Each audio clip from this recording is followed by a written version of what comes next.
Reporter Bai Jae-hung memberitakan rentetan kekalahan dua pertandingan Hyundai pada tanggal 7 untuk menghapus mimpi buruk 4 kekalahan berturut-turut dari tim peringkat pertama dan kedua di babak pertama.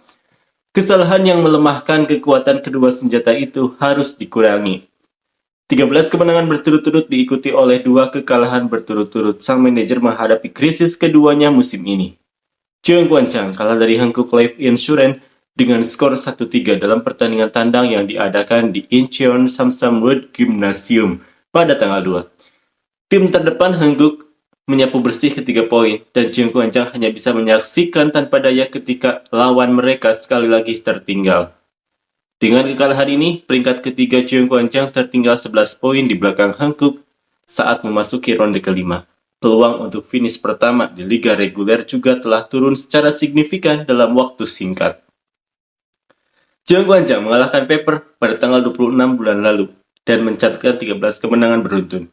Mereka mengejar peringkat kedua Hyundai dengan selisih 1 poin dan peringkat pertama Hankook dengan selisih 7 poin.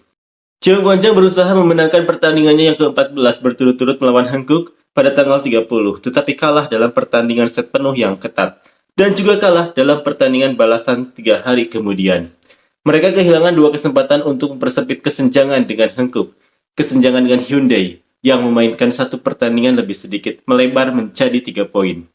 Jeong Kwan-chang yang melaju ke pasca musim setelah finish ketiga di musim reguler musim lalu berharap untuk meraih lebih dari sekedar bola voli musim semi tahun ini. Hankook dan Hyundai adalah gunung yang harus diatasi Jeong Kwan-chang untuk menantang kejuaraan. Namun, Hankook, tempat Kim Yeon-kong bertahan dan juara bertahan Hyundai tidak menyerah begitu saja. Pelatih menghadapi rintangan pertama pada paruh pertama tahun ini. Mereka menderita 4 kekalahan berturut-turut dalam jadwal yang tidak menguntungkan di mana mereka berhadapan dengan Hyundai, Hankook secara berurutan. Setelah itu mereka mencatatkan kemenangan beruntun yang panjang dan menebus penampilan buruk mereka di awal musim. Tetapi mereka tampaknya mulai goyah pada rintangan kedua saat menghadapi Hankook, Hyundai secara berturut-turut di babak kedua. Jeong Kwan-chang yang sedang dalam 2 kekalahan beruntun akan mengundang Hyundai ke Daejeon untuk pertandingan putaran kelima pada tanggal 7.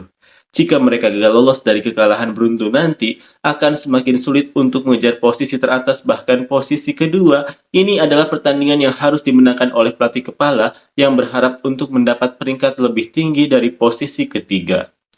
Sang raja memiliki senjata ganda terkuat di liga, Megawati dan Bukirik. Namun ada juga kejadian di mana ia tersandung kakinya sendiri akibat buruknya pengelolaan ruangan. Jeong Kwan-chang melakukan 29 kesalahan dalam 2 kekalahan beruntun terakhir melawan Hankook. Agar manajer dapat menghentikan kekalahan beruntun, penting untuk mengelola pelanggaran. Dalam pertandingan antara tim yang kuat, perbedaan kecil dapat berdampak besar pada menang atau kalah. Manajer tersebut telah melakukan 576 pelanggaran sejauh ini, yang terbanyak di liga. Lawan berikutnya, Hyundai, adalah tim yang melakukan kesalahan terbanyak 376 di liga. Komentar selanjutnya melansir dari media Korea Selatan, Dailian, terdapat kekhawatiran bahwa pemain Red Spark mengalami kekalahan imbas dari kemenangan beruntun mereka. Hal ini membuat performa para pemain kunci mengalami penurunan stamina dan kualitas di mana permainan mereka lebih lambat dari sebelumnya.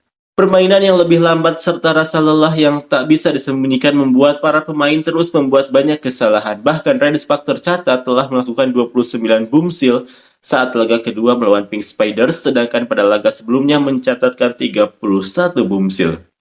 Selama rentetan kemenangan, Ko Hee-jin juga mau tak mau terus mengandalkan 2 pemain kunci andalannya, yakni Megawati Hangestri dan Fangja Bukilik. Ini membuat Mega dan Bukilik juga tak lepas melakukan banyak kesalahan, bahkan media lokal menyebutkan bahwa hal ini membuat Mega mulai kehilangan kekuatannya. Pasalnya, serangan Mega berulang kali mampu diblokir oleh para pemain Pink Spiders, terutama Kim Yeon-kong. Red Spark kemudian semakin mengalami krisis karena mereka masih akan menjalani 2 pertandingan ketat melawan Hyundai dan IBK Altos. Jika masih tak bisa mengatasi masalah yang ada, tim berjuluk Red Spark itu akan melanjutkan tren kekalahan beruntun.